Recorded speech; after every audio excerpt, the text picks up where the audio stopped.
Former Makati City Vice Mayor Ernesto Mercado returned to the Senate to detail the kickbacks that Vice President Jejo Marbinay allegedly received when he was still the city mayor. Sa bawat project po sa Makati, ang aming pong mayor ay nakikinabang ng 13% sa bawat proyekto. Testifying before the Senate Blue Ribbon Committee, Mercado also dragged the Vice President's entire family into the mess, from his wife, former Makati Mayor Elenita Binay, their senator daughter Nancy Binay, and incumbent Mayor Junjun Binay.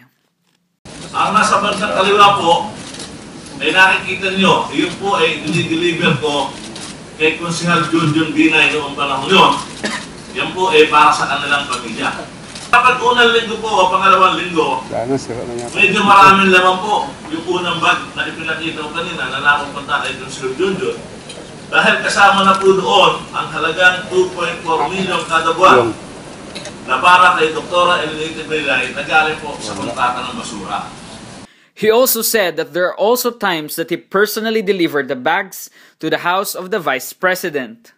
So, may pagkakataon ba kayong maghatid mismo sa bahay ni Vice President Binay? Maraming beses po at maraming pagkakataon, lalo na po kung minsan ng umaga. Ako na po ang nakasakyan na po sa sasakyan ko yun, at ako na po mismo ang naghahatid sa kanilang bahay. Maraming beses po yun, hindi isa, hindi dalawa. Maraming beses po dahil sa mahabang panahon po, yun ang akin talagang naging papel ng paghahatid doon. He also claimed to have personally delivered money to now Senator Nancy Binay. Hindi lang po kung tawagin ko si Dr. Binay. Hanggang sa isang araw ko, sinita ko ni Doktora. Nesto, saan ba napupunta pera ko?